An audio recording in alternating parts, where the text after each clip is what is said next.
know this can be a little bit of a touchy subject, but I feel like people do not talk about the fact that miscarriages are really common. Yeah. So I have 5 kids, but for those of you who haven't had a baby, when you go into the doctor, they don't talk about necessarily how many kids you have. They talk about how many pregnancies you've had. Like they literally preface it that way. And so now when I'm talking to the doctor, I have to say I've had 8 pregnancies because I've had 3 miscarriages. I had 2 before I ever had kids. I had 1 in December. And it's really tough. And like it's like a hush thing we don't really talk about. And women, because of that, they think something's wrong with them, which there could be, right? That's legitimate. Yeah. But it's also very normal. And we don't talk about that it's normal and it's part of it. And that does not mean that something's necessarily wrong with you and that you're not going to be able to have kids. Like, talk a little bit about your experience with that. It's so interesting because I knew that miscarriage was like 1 in 4 pregnancies. Like, I knew the stats, and I have a predominantly female community, and I have so many women that I work with. I knew how many people had struggled with fertility in my community, but with our first son, we got pregnant on the first try and had like the picture. I mean, I loved being pregnant. I loved our birth, like like everything was so great that I literally just assumed that because that was my experience the first time, that was going to be my experience the second time. And everyone is so different. Everyone's so different. And like, I know it cognitively, but like, I just like didn't expect it. So we got pregnant right away. And the second time you got pregnant right away. Yeah, right away. And then we had a miscarriage, and I was like so blindsided by it. I was so shocked by it. I decided I wanted to talk about it like publicly too, like talk about it on the podcast, talk about it on social media. Hundreds of people like reached out, and honestly, like, I feel like it sounds weird to say this, but like, I do feel like it really served me because I really let myself go so low with that. And to be honest, I'm a very like optimistic, happy-go-lucky. Like, but it's okay to take a minute and grieve that. Yes. Because it truly is something you're grieving. Yeah. Well, I mean, like, you envision this is going to be a baby that's part of your family. And I was like so completely rocked by it that I did not expect like how many weeks pregnant were you? I was only 5 weeks, 5 days. So I'd only known for, not even 2 weeks. But it felt so real. And I was like, we're planning the house and we're super doing graphic. But when I miscarried in December, I was 10 weeks pregnant. Yeah. And so you're pretty far along and something starts to develop. And you have 2 choices when that happens. You can either go to the hospital and have a D&C where they like clean everything out. Oh, yeah. Or you can take this medication where you pass everything at home.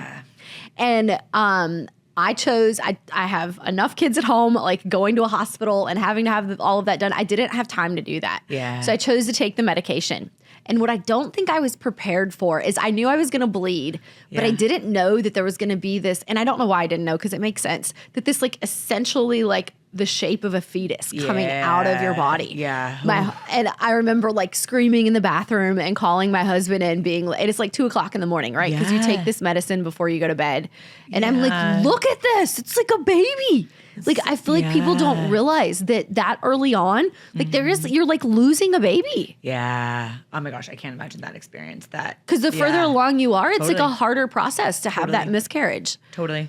Because your body has to pass it. Yeah. And it's like, it's interesting because like, it's so common and it's the things that aren't talked about. And I think that's something that you and I have in common is we love talking about the stuff that people aren't sharing that's so normal. Like, it's supposed to be hard building a business. Like, sometimes growing your family is not going to go the way that you planned. Like, juggling, trying to prioritize your marriage and your kids and like all the things that you want to do. It's like, it doesn't look like people share on Instagram. And like, even like talking about stuff like this is really important because it's like, that might be what happens, but you come back from it. You don't tell yourself a story that like, I mean, obviously you can get things medically checked out, but like, I don't have a story in my head that my body failed me.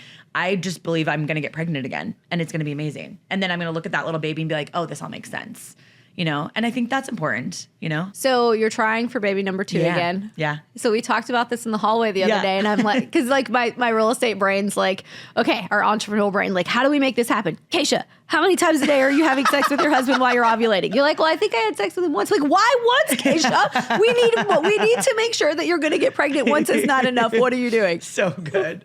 This is the straight talk that you need. You're like, get after What it. are you doing? Like, we're timing this. Yeah. So good. I love it. Okay. So I also noticed that you and your husband travel a ton and you take Brody with you. Yeah. He's like the expert traveler right now. How are you envisioning that with a bigger family? I know, it's going to be interesting. So a lot of people before we got pregnant were like, enjoy travel now because you're never going to travel when you have kids. And I think there's a lot of just like using social media as an example, like people like making motherhood just seem like it's like awful, like, or you're not going to have a life like again. It's holding you back. Like it's holding you back. I hate that narrative. And part of it was even just the travel. We love travel. And so we just decided to start bringing him. So my son is 16 months old. He's been on 35 or 36 flights already. That's freaking insane. And like, that's just what is normal for him, you know? Like so many people are so afraid to bring their kids on a flight. And I'm like, just rip the Band-Aid and go. Like he's used to it now. I envision that we'll still do that. It probably will look a little different. But honestly, like traveling with a newborn was so much easier than traveling with a 1.5-year-old. Because now they're more like, they want to move. And I don't know, like I only have 16 months of experience with being a mom. You have a lot more experience than I do. But at this point, we've actually decided that when it's a short trip, it's not worth uprooting everybody and like dragging all the stuff getting through the airport. Because again, like 5 is different than 1. 5 is a lot. I have 1. Yeah, 5 is different than 1. So like the price of all the plane tickets, right? For me to have a 2-day trip here, it is not worth dragging everybody here. So my assistant is at my house supporting my husband, helping him get cooked and cleaned. Because we don't have a nanny. So like if I'm going to leave him with 4 kids, I'm like, okay, he needs some help. Seriously. For the 2 days I'm gone. But if I'm gone more than that, we don't want to be apart as a family for that many days. So we are dragging everybody with us. And dragging is literally, I don't mean that with a negative like frame. It's literally dragging everyone's Well, I mean, you have so many right? humans. You have to get into your like van, your giant van. Like, I have a girlfriend who has 10 kids. And they were living in both Puerto Rico and the US. And so seeing like all of their suitcases, how they like travel with everybody. Oh my gosh. She has this, I need to link it. She has this Instagram video of how she packs a travel pack for each kid and like what she puts in their travel box to keep them occupied on an airplane. She is like an amazing mom. Oh my gosh. That's incredible. I can't even imagine having 10 kids or just being pregnant for that much time. Birthing so many humans. For 10 years of your life Literally. being pregnant. Wild. Yeah. Do you think 2 is all you'll have? I think so. Yeah. How old 2, are you maybe now? 3. I'm 35. So you could have quite a few more if you wanted to. We're going to like play this back and I'm like, shoot, I had 10 kids.